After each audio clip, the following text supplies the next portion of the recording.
Styles make fights. There's many great stylistic matchups out there. Myself and Dustin are 1-1. Myself and Nate are 1-1.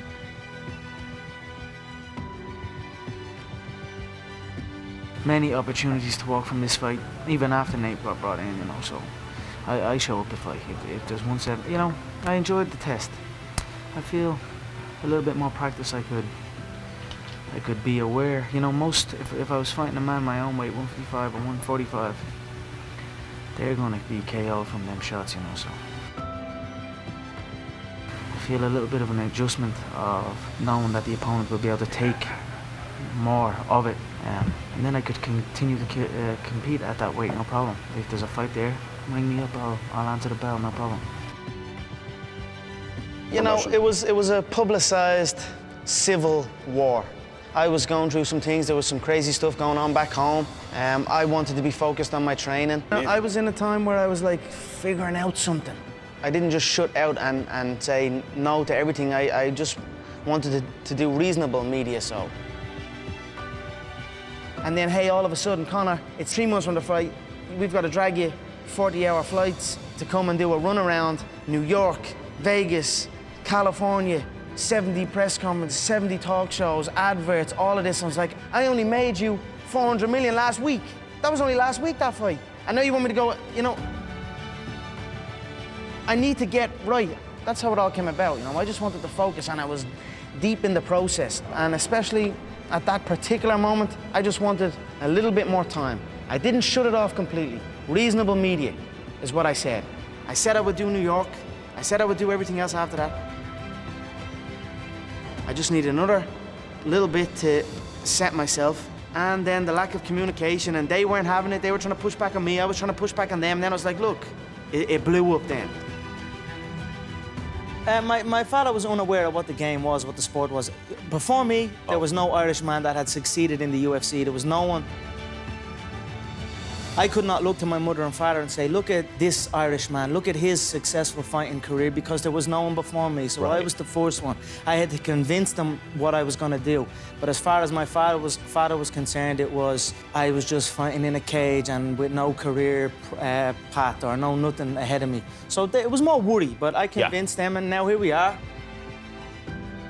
There out of this guy one day. There are many young kids who are seeing the path now. There are many parents of young kids who are seeing my path and encouraging their kids into the game of martial arts. And whether you put your child into martial arts or whatever, it allows them to go and conquer whatever they want to.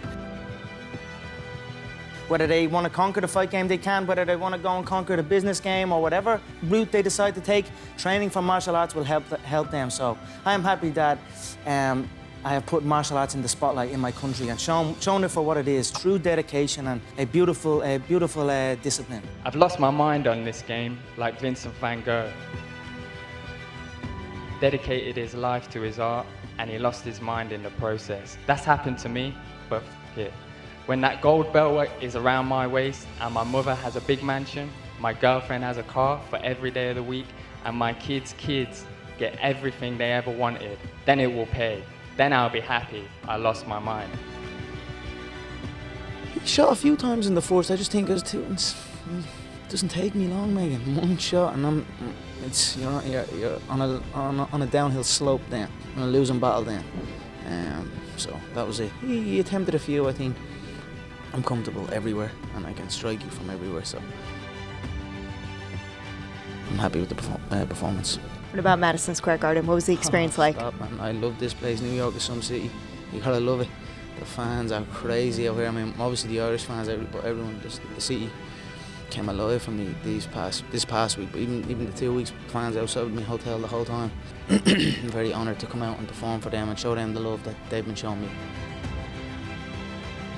Yeah, it's heartbreaking, John. You know, it's hard to take the highest highs and the lowest lows in this game.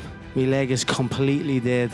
And even though I felt like I was checking them, it was just sinking into the front, the muscle at the front of the leg, and it was badly compromised. And it's like an American football in my suit at the minute. So, you know, it is what it is. Dustin fought a hell of a fight, engaged in the takedown attempt. I thought I'd done well. I got up, turned him.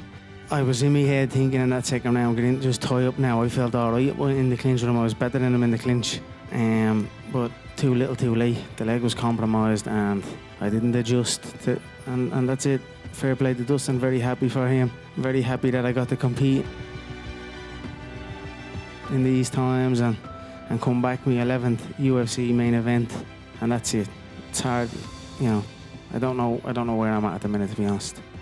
Look, I was going to tough it out, do you know what I mean? I toughed it out as much as I could, but it was an unusual one, that's for sure, where I would feel okay in sparring or something, checking that side. I felt like I lifted the leg up multiple times, but it just sunk into the muscle at the front of and it was badly compromised. And then Dustin had good solid defense as well, so when I was pressing forward with the shots, he was defending well. It is what it is. He fought a hell of a fight, and that's it. What can you do? I'm happy for him. I am happy. I'm disappointed, and but I'm happy for sure. Like, I got to come out here and do this fight here in the Middle East, put on a show for the people. I done my best, and things don't go your way at times, but